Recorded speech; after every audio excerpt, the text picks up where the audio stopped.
आसीगला पाणीपाग विभाग आउ एक अपडेट संभाव्य बात्या शक्ति को नहीं नुआ अपडेट यही स्थान हेब प्रबल वर्षा। चलतु आज आम जाना तेणु वीडियो को आरंभ करने पूर्व आपण मानक मोर अनुरोध आम चैनल को सब्सक्राइब करूँ। चलतु डेरी नक वीडियो को आरंभ करवा।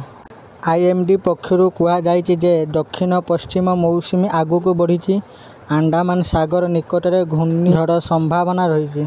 मे 13 तारिख में आईएमडी पक्षर कहुई अंडमान सागर उपर समुद्र पतन ठारू 1.5 किलोमीटर एवं 7.6 किलोमीटर मध्य एक उपर वायु घूर्णिझड़ सृष्टि होती जहाँ आज मे 13, 2025 ओ 300 UTC समय दक्षिण पश्चिम आड़क ढली।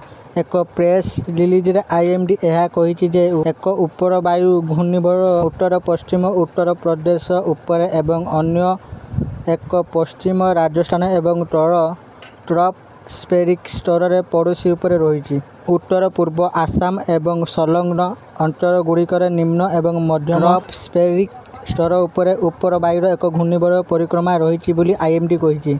यही समय एबीपी बंगला न्यूज चैनल पक्षर आंचलिक पाणीपाग केन्द्र आरएमसी सूत्र अनुसार रिपोर्ट करिछि जे मे 16 रु 22 मध्य पूर्व केंद्रीय बंगोपसागर निकट में एक लघुचाप क्षेत्र सृष्टि होबार संभावना अच्छी किंतु आईएमडी एपर्यंत घूर्णिझड़ गठन संपर्क में निश्चित करना। यही घूर्णिझड़ एक घूर्णिझड़ परिणत हेब कि नहीं ताहा एबे पूर्वानुमान करने संभव नुहे। आईएमडी कही यह प्रभाव में देशर अनेक स्थान में प्रबल वर्षा हो पारे। मे 12 तारिख में जम्मू काश्मीर लद्दाख गिलगिट बाल्टिस्तान मुजाफराबादर किछि स्थान में झड़ वर्षा बिजुली एवं झड़ पवन सहित हालुका मध्यम वर्षा होबार पूर्वानुमान करछि आईएमडी। 12 एवं 13 मई में पंजाब हरियाणा चंडीगढ़ एवं दिल्ली पूर्व राजस्थान 16 एवं 17 मई मध्य हिमाचल प्रदेशर हालुका मध्यम वर्षा होबार संभावना अच्छी। 12 एवं 14 मई मध्य गुजरात कोंकण एवं गोवा मध्य महाराष्ट्र मराठवाड़ा छत्तीसगढ़ उप हिमालय पश्चिमबंग एवं सिक्किम गांगेय पश्चिमबंग झारखंड केरल एवं माहे आभ्यंतरीण कर्णाटक हालुका मध्यम वर्षा होबार संभावना अच्छी। तमिलनाडु पुडुचेरी कराईका रयालसीमा उपकूल आंध्र प्रदेश एवं यानाम उपर मध्य हालुका मध्यम वर्षा संभावना रही। 12, 16 मई मध्य अरुणाचल प्रदेश आसाम एवं मेघालय विभिन्न स्थान गुड़िकर एवं 12 और 15 मई मध्य नागालैंड मणिपुर मिजोराम एवं त्रिपुरा रे प्रबल वर्षा होबार संभावना रही। 13, 14 मई अरुणाचल प्रदेश आसाम एवं मेघालय विभिन्न स्थान गुड़िकर एवं 12 एवं 13 मई त्रिपुरा रे प्रबल वर्षा होबार संभावना रही।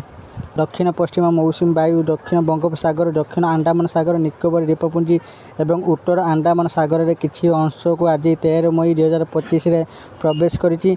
आगामी 3 रु 4 दिन मध्य आहुरी आगू को बढ़ियो बोली आईएमडी कही।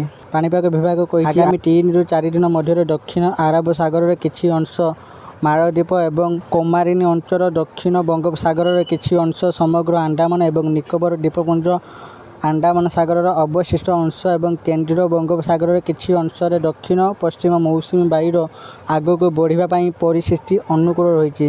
आशा करुच्ची आज भिडियो आपण मानक भल लगी। जब आपण मानक भिडियो भल लगे दयाकोरी भिडियो को लाइक शेयर और कमेंट करूँ। आमिका भिडियो देखा चाहूँगा आम चैनल को एवं सब्सक्राइब करूँ। धन्यवाद।